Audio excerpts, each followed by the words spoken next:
As citizens bustled through their busy metropolis, some stopped, looked to the sky, and pointed. Several with mobile phones recorded the heavens while more gazed skyward. Others joined observing the spectacle of cloud-like dragons in the sky. The dragons swirled and engaged each other against the backdrop of stationary clouds as the crowds whispered tales from long ago. The tales were of China's dragon kings, and this is Legends from the Pacific.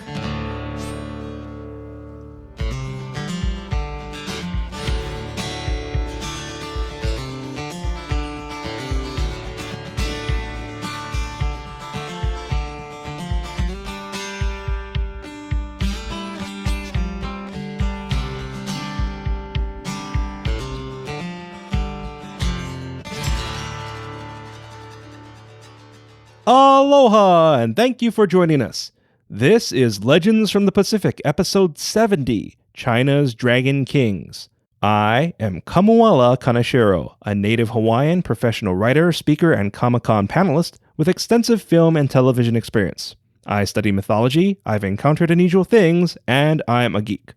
To celebrate Halloween 2021, I'll be sharing one of my unusual paranormal investigations. But you can hear one of my first paranormal encounters for free by joining our email list.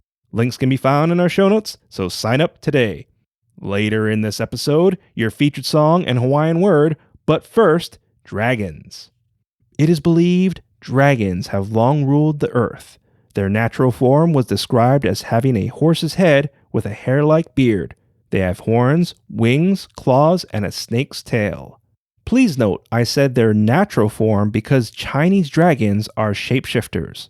Their human form wear elaborate robes, but their head is a dragon. Chinese dragons eat treasures like gems and pearls. They are water-dwelling creatures who can manipulate water, fire, wind, and ice, but their true power is unknown. Similar to Pacific cultures we've covered in the past, China's dragons are guardians of flowing waters, waterways, and have appeared in clouds or waterspouts. Coastal temples and shrines were dedicated to them for favorable sea conditions and safe water journeys. While dragons are protectors of water, the four major dragons are brothers in charge of China's seas and seasons. The northern black dragon, who guards the North Sea or Lake Baikal, represents winter. The eastern blue dragon, guarding the East China Sea, represents spring. The southern red dragon guarding the South China Sea represents summer. The western white dragon guarding Qinghai Lake represents autumn. But these brothers follow their supreme sibling, the Dragon King, Long Shen. The Dragon King is the master of all dragons. He controls all sea creatures, oceans, and weather. He is red-skinned, temperamental, and so fierce, the only being he listens to is the Jade Emperor. The Dragon King is said to have many children, but perhaps one of his more important children was a daughter, who at 8 years old obtained enlightenment, proving not only men, but women can obtain enlightenment as well. Things don't end there, for you see, she loved her Dragon King father so much, she wished to teach him the ways to enlightenment. But he was set in his ways and only listened to the Jade Emperor. Buddha understood the child's wish and appeared before the Dragon King as a personal teacher.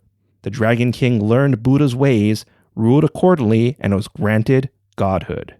Because of this, the Dragon King was known for not only his power, but wisdom.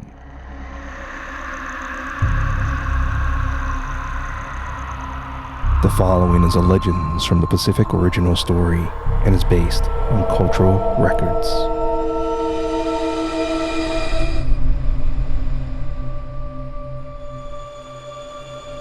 The Eastern Blue Dragon enjoyed his banquet. As his guests and wife talked amongst themselves, his chamber's main doors burst open. The dragon's guards drew their weapons and filed around their master. The intruder's small humanoid silhouette filled the doorframe. "I demand a great weapon," Give it to me now, or suffer the fate of others before." The blue dragon's eyes narrowed. "Who are you to rudely disrupt my peace?" The intruder dropped to all fours and hurried into the chamber. The intruder was a monkey and stopped in the middle of the room. "I am the Monkey King. No doubt you've heard of me." The chamber rumbled as the dragon growled and his guards approached the monkey. "I sense great danger if I were to engage in fighting you." The Monkey King grinned as the guards surrounded him. "Your legendary dragon sense is right. Will you listen to it and see another millennia?" "Stop," the dragon bellowed. "He is a guest." The guards backed away from the monkey. He chuckled. "You are indeed wise. Now, my weapon. If you receive one, will you leave in peace?" The Monkey King agreed. Several ornamented carts were wheeled in, each containing a different weapon. The first was heavy. The Monkey King pretended struggling with its weight, but noted it was too flimsy. He chucked it aside and tried the next. It was heavier. The monkey noticed a pattern and continued his charade, while noting the weapon lacked versatility. The third weapon was much heavier. The Monkey King pretended not to be able to lift it. The blue dragon laughed. "Perhaps you are not strong enough to wield celestial weapons." The Monkey King hoisted the weapon like a feather and deftly wielded it. "Perhaps you assume too much." The chamber rumbled from the dragon. "Husband," the dragon's wife said, "perhaps our guest would like to try the pillar of black iron? I noticed it glowing days ago." It may be ordained for him, but the pillar is too cumbersome for a weapon." The Monkey King tossed his weapon aside. "I can wield anything." "As you wish." The blue dragon's eyes glowed. The chamber blurred to another part of the castle. The ceiling stretched miles high. Between the monkey and dragon glowed a large pillar a barrow wide. "Behold the pillar of black iron," the dragon said, "used in times past to measure the ocean's great depths." The monkey touched the pillar's side. It moved. The Monkey King grew till he towered over the dragon and took the pillar like a staff. The pillar's glow faded. This would make a fine weapon if it were smaller. The pillar reduced. The monkey's eyes widened. Could it become bigger? The pillar enlarged. The monkey thought for the pillar to shrink. The pillar reduced, and the Monkey King shrank with it. He reached his normal size and pretended to attack several opponents, spinning the pillar and adjusting its size. "This is indeed a fine weapon. Are you satisfied?" The Monkey King shrank the pillar to a splinter and tucked it behind his ear. "Very." The blue dragon's eyes glowed and the room blurred to the chamber. The guards studied the Monkey King. "Well, I'll be going." The monkey walked towards the door.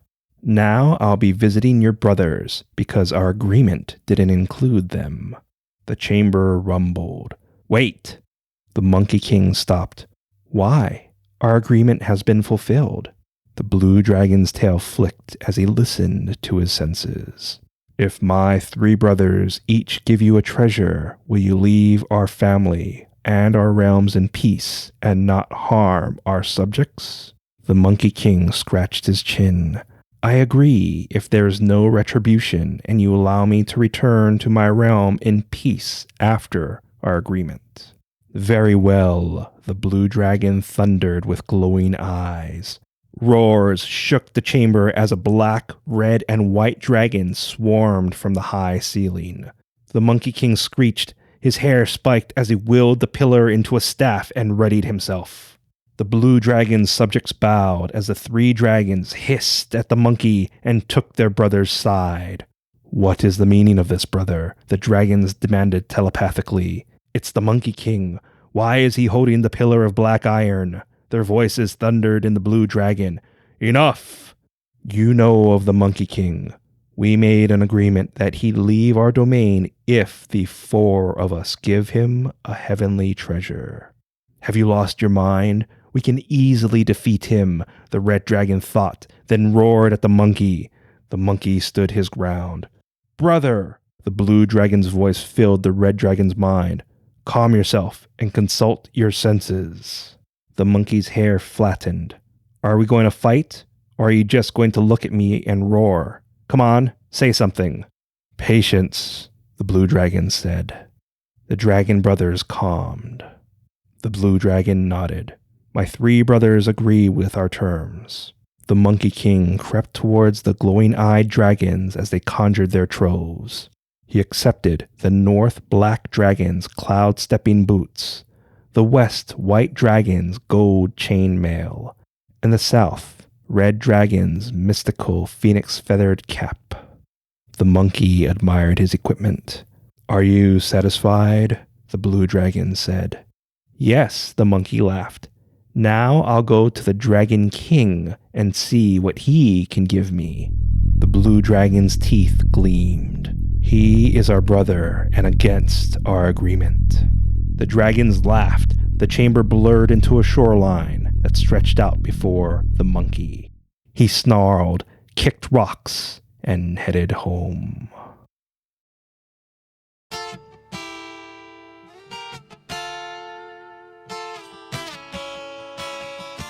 You can help support us by getting 2 or 3 of your friends to listen to our show.